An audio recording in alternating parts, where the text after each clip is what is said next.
Atzo osoko bilkuran onartutako erabaki aipagarriak. Piroteknia erabiltzearen arriskua.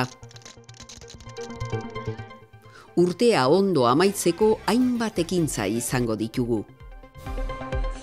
Erreportajea, Santo Tomas Azoka. Astebururako giro goibela eta hotza izango dugu. Igandean eguraldiak hobera egingo du.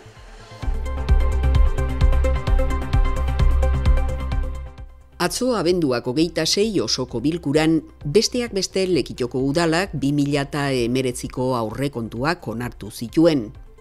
Datorren urterako udalak 8.437.488 euro izango ditu. 2019ko lehentasunak ondokoak izango dira. Udal gobernuak dituen konpromisoak betetzea, udal eraikinak baldintza egokietan eta hobetzeko inbertsioak egiten jarraitzea, herria irisgarriagoa egitea, arazoak sortzen dituzten gunei irtenbidea ematea, kaleetan hobekuntza lanak burutzea, hezkuntza arloan inbertsioak egiten jarraitzea, eskolan eta iturriotzen inbertsioak, musika eskolan inbertsioak, ikastola eta eskolako ekarpenei igoerak eta abar. Herri antolamendu plan orokorrari dagokionez, behin-behineko onarpena eman zaio dokumentuari. Udalerriko lurzoruaren erabilerak definitu eta arautzen dituen plan honi 20 alegazio egin dizkiete herritarrek.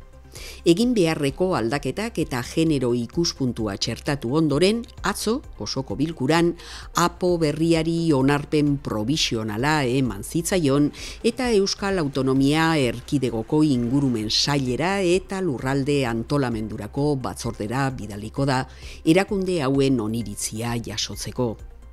Bukatzeko euskararen erabilera normalizatzeko plana onartu zen, udalean euskara indartu eta areagotzeko, bai zerbitzu hizkuntza, bai lan hizkuntza bezala euskararen erabilera bermatzeko. Era berean Lekitoko udalaren euskararen plan estrategikoa ere onartu zen, hau da euskara herrian sustatzeko estrategiak jasotzen dituen dokumentua.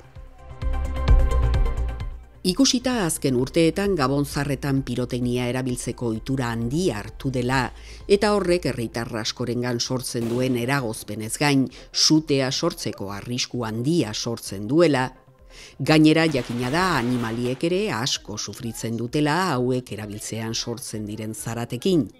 Beraz, piroteknia ez erabiltzea eskatzen da herritarren eta herriaren segurtasuna bermatzeko. Gabon egun hauetan hainbat kirol jarduera izaten ari gara. Atzo hasi ziren abenduaren 30 bitartean iraungo duten Lekitoko futbol taldeak antolatutako umeentzako 4. Gabon futbol topaketak eta Maria Errota voleibol taldearen voleibol Gabon kopa. Ildo beretik gaur, Garraitz kirol taldearen igeriketa Gabon kopa ospatu da trinketian, taldearen 30.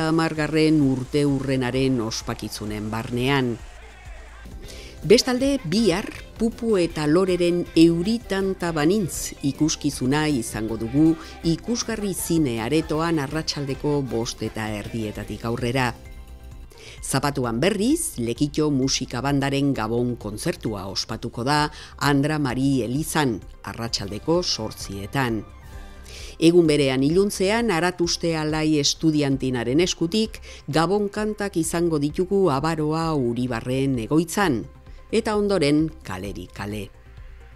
Bestalde, abenduaren 29 eta 30 Gabonetako pala txapelketa ospatuko da Santibrouar frontoian arratsaldeko 6:00 hasita.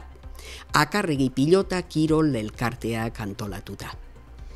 Eta urtea ondo amaitzeko, abenduaren 31 bi ekintza izango ditugu.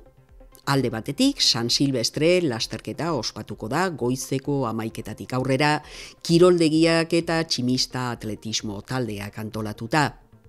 Eta bestetik, 12:00 hasita, itxaropena txistulari taldearen eta Lekitxo musika bandaren kalejirak izango ditugu. Beraz, urtea bukatzeko gustu guztietarako ekintzak izango ditugu Lekitxon.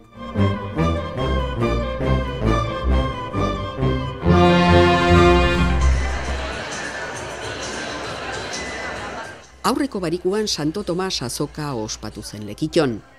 Hortuariak, gaztak, frutak edota txakolina bezalako produktuak ikusi ahal izan genituen bertan, baina baita ere eskualdeko abeltzainen hegaztiak, zaldiak, hiriak edota behiak. Ikusten da, jentia geruota gehiago ikusten da bela kalidadia, eta nundik datozen batezbe, bertoko bueltako gauza padira, eta geruota jentia pentsateo batezbe gaztiak, datoz ja horre gauza gehiago begiratzen. Nik azbideia bat nahi dugu. Da horretarako dirua lortzeko, pentsa genuan Santo Tomasen txosna bat montatia, da horre engo usen produktuakin dirua lortzia. Pio bagao saltzen hon, osago isetik, ez da hona inbeste jente, baina hon ja gehiago agertu da hona apurata gauz. Gauz dirua batzen, Holandara joan bidaia pagateko. Guk dugu baserri txiki bat, hemen Santa Katalinan, farolea bideen eta geuk egiten hartzen dugu matza eta elaborau bai eta enbotilatu eta dana. Ogota 6 urte dire, denominazioa dako gula, eta aurretik behite ban gure aititzak. Gainera udalaren eta Lea Artibai landa garapenerako elkartearen eskutik antolatutako azokan, Mairik onenaren saria ere eman zen eta irabazlea Alejandro Arrieta izan zen. Bertoko produktu aldan dana eta gero beti guztetak gate baso zerte, guztetak diferente batzu sartia tartien, pixate desberdintasutxi batzu gatatia. Aurreko urtean ere Mai onenaren saria irabazi zuen Alejandrok eta hori lortzeko bere sekretua kontatzen digu. Ez da generoa, garri, estetikiek beti nire bezan asko, orduan, azkenen urtiotan lehintxua dio beti kontrastito pau, formak dauen generuaz, da azken produktu bardina segauza txukun batzuk egin aldozuz. Guztira lehen sektoreko 38 ekoizle eta artisau etorri ziren lekitora. Horietatik 15 Lea Artibai eskualdekoak. Urteetan zehar egin den azoka honen helburua nekazaritzako eta abeltzaintzako ekoizleen lana erakustea da eta aldi berean produktu hauen kontsumoa bultzatzea. Esan genke orokorrien balantzie oso ona dela, positiboa, postuek eta jentez betetan hasi die, ekoizliek oso ondo saltzen hasi die, eta oine eguarde partera aldu gara eta esan duten moduen, ekoizle batzukaz berbain da gero, balantzie oso ona da. Eguraldia eta giro onaren laguntzaz, aurten ere Santo Tomas egun paregabea izan genuen.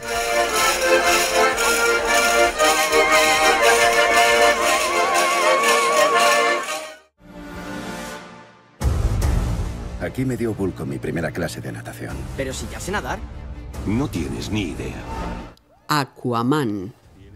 Arthur Curry, Jason Momoa, ohartzen denean erdi gizakia dela eta erdi Atlantea, bere bizitzako bidaian abiatuko da. Bidaian benetan norden jakiteaz gain, bere patua betetzeko prestatuta dagoen jakin nahi du. Erregea izan eta Aquaman bihurtu.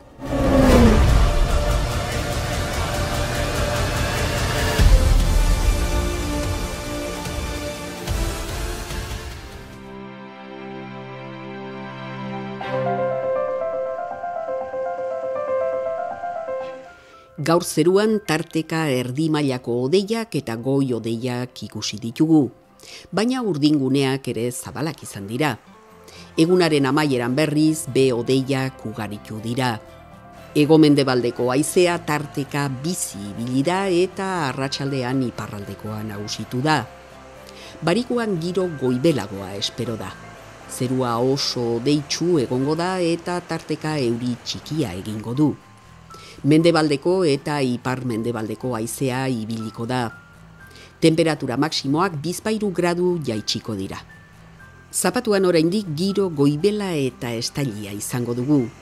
Euri arriskua batez ere goizean izango dugu, arratsaldetik aurrera atertzeko joerarekin. Haizea ipar ekialdekoa izango da eta hotz sentsazioa emango digu. Domekan goi hodeiak izango ditugu goiz partean eta egunak aurrera eginala, urdinguneak gero eta zabalagoak izango dira. Ipar ekialdeko haizearekin jarraituko dugu eta ondorioz temperaturetan aldaketa handirik ez. Urrengo astean giro lasaiarekin jarraituko dugu eta temperaturak ere gorako bideari ekingo diote.